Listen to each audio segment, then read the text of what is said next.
Hello everyone, this is Jamal Thomas with Context on Tim Black TV. First show.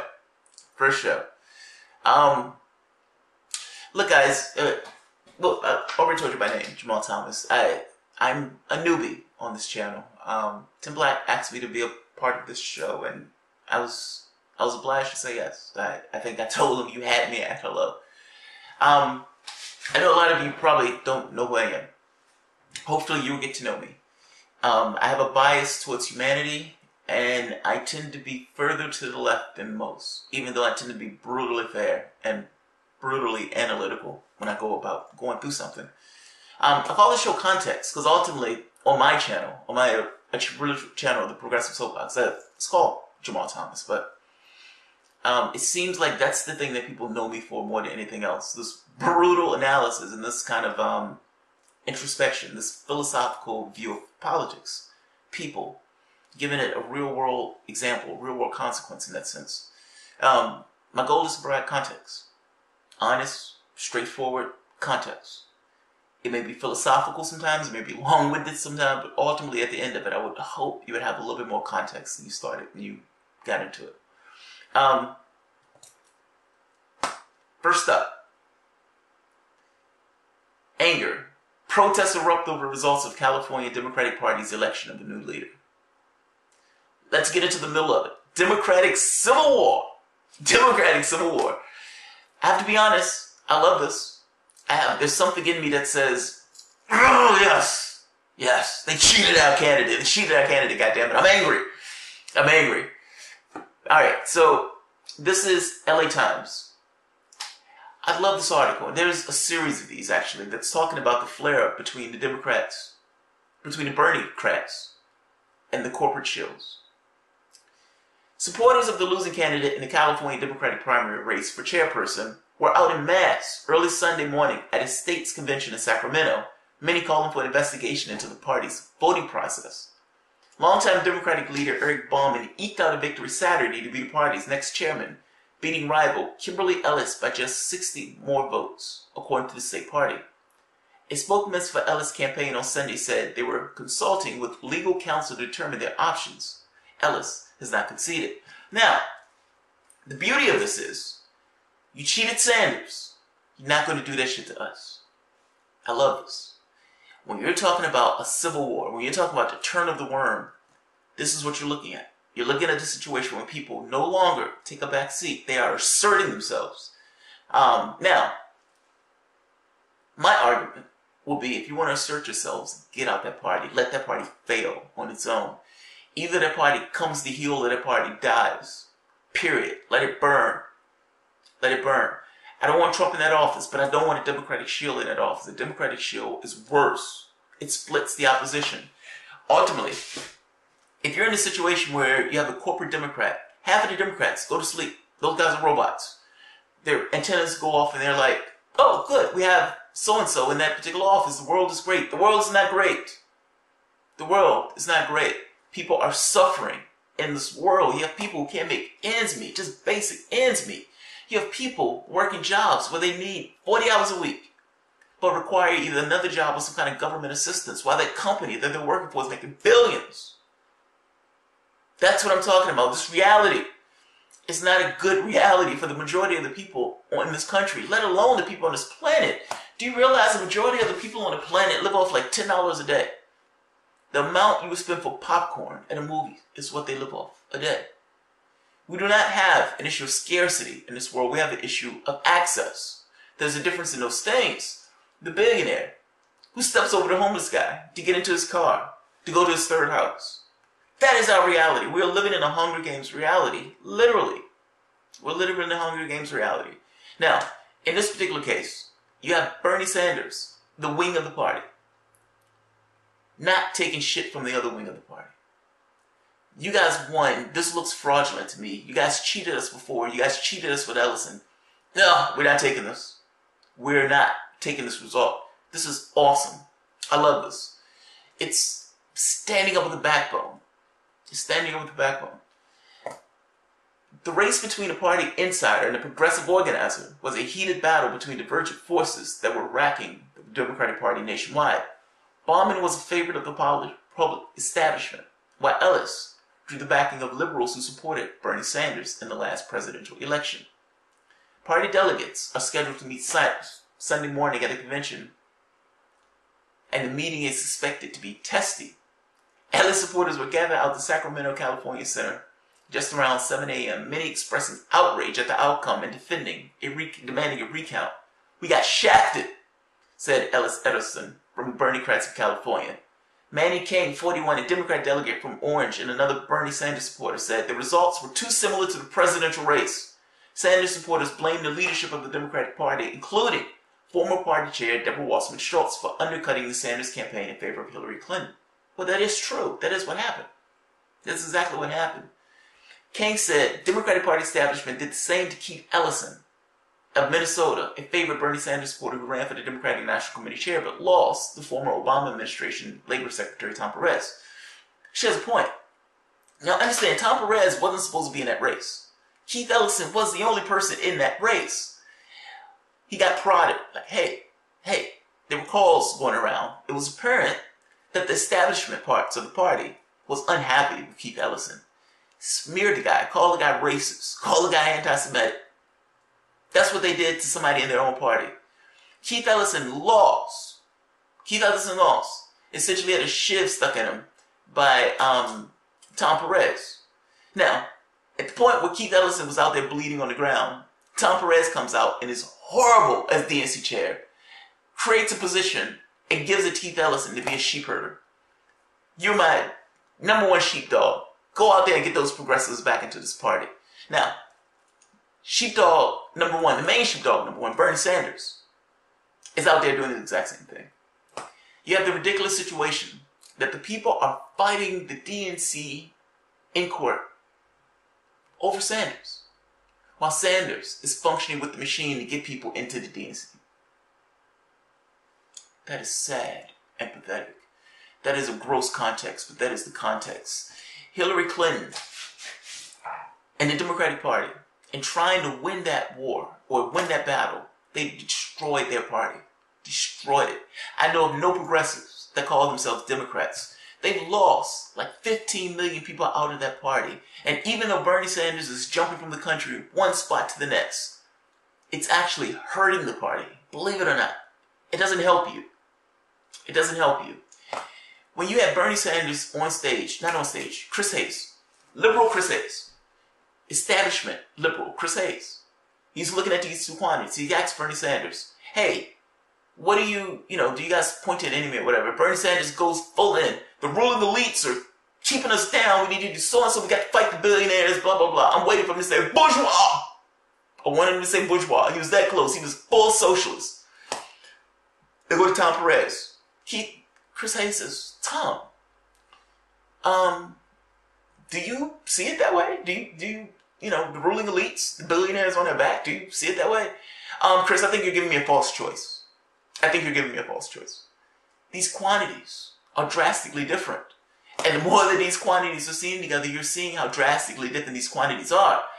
Bernie Sanders, I watched the very first one, where he was jumped across the country. Tom Perez comes out and says, Bernie Sanders is going to be up right next. And he gives this cursing-laden speech. And I suspect he was cursing because he was trying to acclimate himself. He wanted to say, okay, I need Bernie Sanders supporters. And so in his head, this is his image of the Sanders supporter.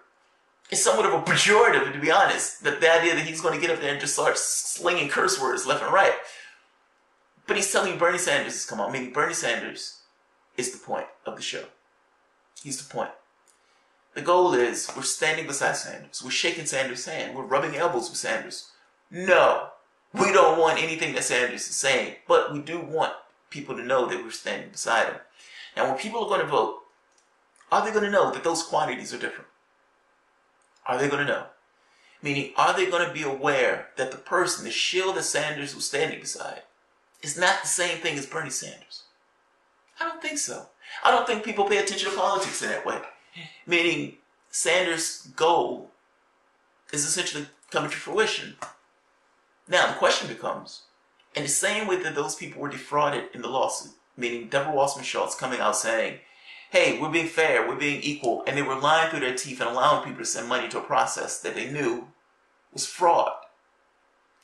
Isn't it also fraud for Bernie Sanders to stand on stage beside a quantity when he knows that quantity is not the same thing as him in order to shield for the party? I'd argue those things are the same. That's a slight detour, but I'd argue those things are the same. The beautiful part of this is I want these people to split away from the party.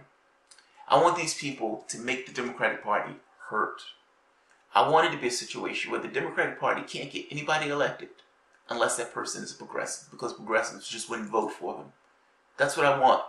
If progressives want to have a spine and you want to get any level of respect in that party, don't vote for them. Don't vote for them. How many times are you going to get embarrassed in this way? I mean, understand, they're naming one case after the other where progressives got railroaded, at least in their mind, got railroaded.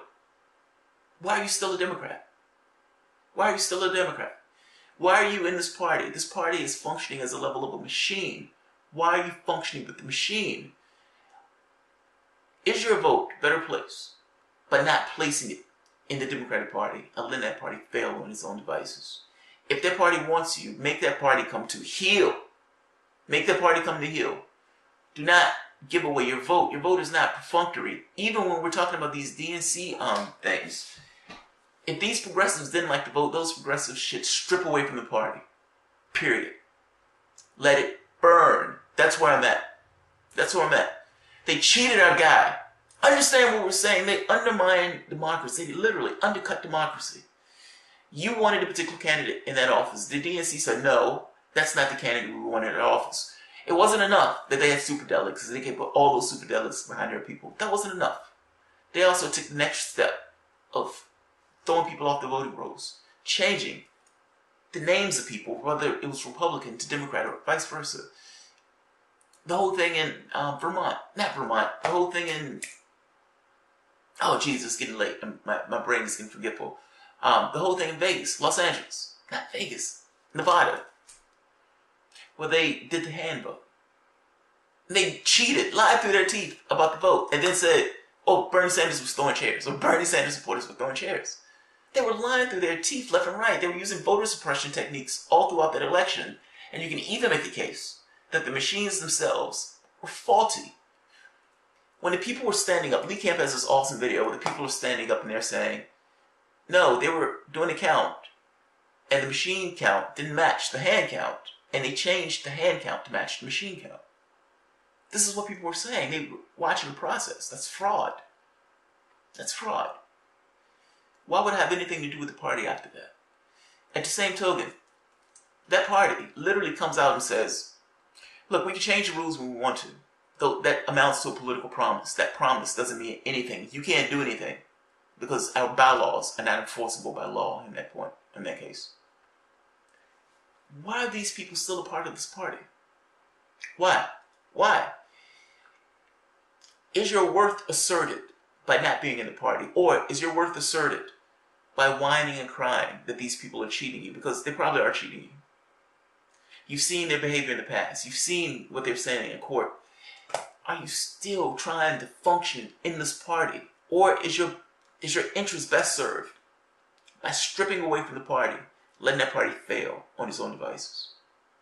My argument is let that party fail on its own devices. You've been cheated. You've been defrauded. They've taken money from you. Not just taking money from you. They're sitting in court saying that they have the right to take money from you and defraud you anytime they want. These people are fighting in the Democratic Party as Bernie-crats. At which point do you learn the lesson that, okay, this party, I'm not going to get a fair shake. We need to do something different. Meaning, this party needs to be left to its own devices, and we need to start something different. Now, I don't fault these people because for the most part, they're trying to function within the machine. I'm making this point that as long as you stay in the machine, that machine will go. And if you're willing to vote for the shield, meaning they put a shield in that office, you feel that they cheated you, and you're really going to support the guy who they put in that particular office. Let's say the vote count comes back correct. Let's say, yes, he made that vote. He won the vote, 60, whatever, 40 votes. Are you still going to support the guy? That's the brass tacks. That's what it boils down to. If your answer is yes, then it doesn't matter what you do. your answer should be, no, I'm not supporting them. I don't give a shit if the vote was okay. I'm not supporting them. That's where you assert your authority, not in this thing of falling in line. Screw falling in line. We are beyond falling in line. We're beyond that. This is a rally of the troops. If these people full on believe they were cheated, if they full on believe that we didn't get a fair shake, why would you turn around and support the party after that? Why would you remain members of this party? Why would you vote for a Democrat after that? Why?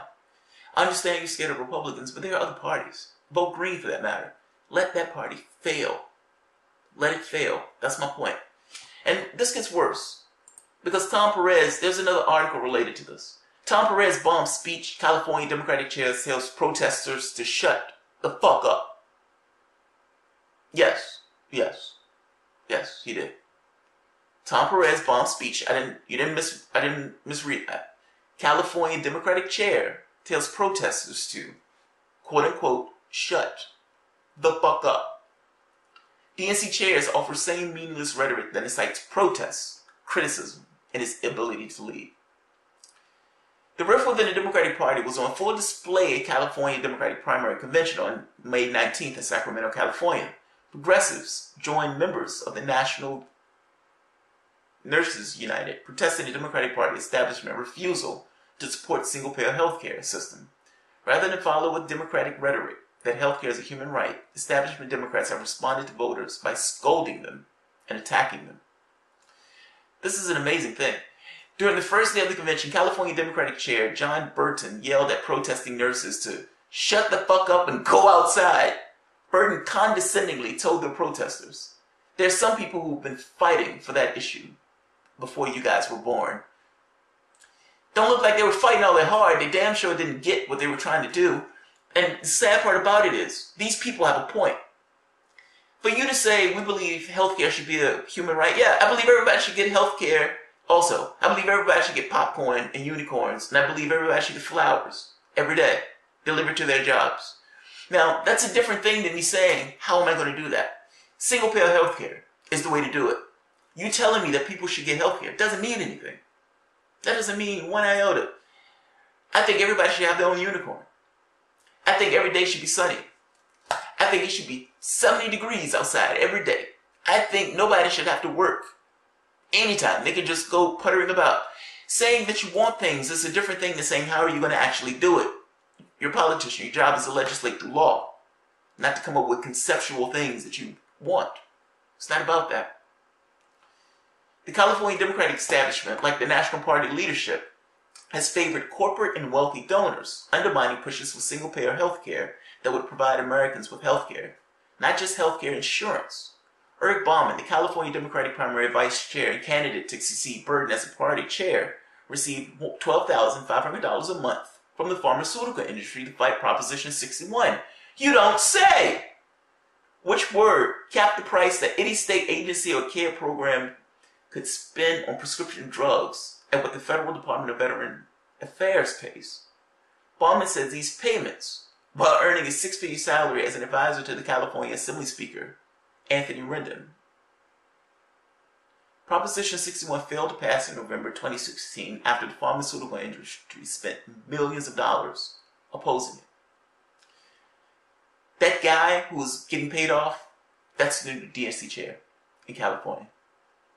That's who they were protesting, that I mentioned in the last speech. They cannot be in denial anymore. This is a movement. They can't be primaried. This is what one of the people, the Democrats said, the progressives said. DNC Tom Perez spoke at the California Democratic National Convention. Tom Perez is ridiculous, offering the same meaningless rhetoric and platitudes that have incited boos, protests, and criticisms of his ability to lead. We make sure that health care is a right for everyone, Perez claimed, and not a privilege for the few. I don't know what that means. I don't know what that means. What does that mean? Is that Medicare for all? If that's Medicare for all, we're not talking about anything. If that's Medicare for all, we're not talking about anything. Do not give them your votes if they're not going to represent your interests. If they can't even get behind single payer, why are you voting for them? Why are you voting for them? Let them lose. Let this party burn to the ground in ashes. They are not supporting your interests. They're not supporting your interests. The Democratic Party has a unique point. Meaning, look, the Republican Party represents the rich. The Democratic Party is supposed to represent the interests of the 99%. Workers, the poor, unions. These are the things that the Democratic Party is supposed to represent. When Bill Clinton took that office, he took all that money. If I'm not mistaken, becoming the first Democrat to outraise a Republican. And what do you know? Deregulated financial industries. Deregulated telecommunication industries. Prison bill. The welfare reform, which was essentially the destruction of welfare. 70% of those people were kids. This was Bill Clinton. Bill Clinton leaned to the right when he took that money. Now, he did stuff that Republicans couldn't do. The narrative wasn't pushing against Bill Clinton. Oh, Bill Clinton is deregulating this. He's a Democrat, so this must be okay. Oh, Bill Clinton is destroying welfare. Well, he's a Democrat. It must be okay. Those things weren't okay. Those things hurt people. Those things hurt a lot of people. So, this idea that Democrats are somehow the moderate party, the moment that they did that, they completely decoupled themselves from the people themselves, the people who they were supposed to represent. Understand, if the Republican Party is representing the rich, the Democratic Party is supposed to represent everybody else. The moment that they started taking money, they no longer function as a vehicle for the voice of the populace. The populace became voiceless. Washington became a conversation between oligarchs. This oligarch wants to rape the public really bad. This other one, not as much. But both of them are still raping the public in the things that they're doing and the policies that they're espousing. That's my point. The problem with Democrats is, ultimately, they're supposed to be something fundamentally different. Philosophically, they're supposed to be different. Voting for somebody who's a Democrat, who's not representing the interests, only propagates this idea of Democrats functioning this way. They need to fail. They need to fail until they get to the point where they realize, oh, these people aren't supporting us because they're not representing us. If that takes another election, if that takes an election after that, then they need to continuously fail. That's my point. You win this by taking your vote and holding that vote with a level of integrity, and you placing that vote on somebody who you want, not somebody who you're scared of. That's the point. That's the point. Tom Perez is ridiculous. Tom Perez is absolutely ridiculous. If you look at some of the interviews, he's absurd. In one of the interviews, he's like, you're not asking questions that I don't think you're asking the right questions. What? Questions that make you look, that are more flattering to you? No, we're not asking questions that make you look flattering. We're asking questions to get information from you. That's what we're doing. These guys are taking a good step. That step of challenging the authority or the power structure. But the next step has to be, if my candidate is not in office, we walk. That has to be the next step. Otherwise, you're getting nothing out of this. You walk. You walk. This is the turn of the worm. This is, if they want to call it a civil war, they can call it a civil war. I'm saying, the progressives in this party need to walk. Let them fail on their own. Let them fail on their own. How often? They cheated you. Do you understand this? Do you understand this? Do you understand the gravity of what's taking place? They've cheated you, and they put a goblin in that office. California progressives, good job. Good job. I hope you just take the next step. When you realize they're going to shaft you and they're going to keep that guy in that office, I really hope your next step is, we're done. We're walking. We're one of the 15 million people who are getting the hell out of Dodge. We're doing something different. That's what I'm hoping. So, alright guys, if you enjoyed the content, feel free to share, like, subscribe. You can always support the work through Patreon.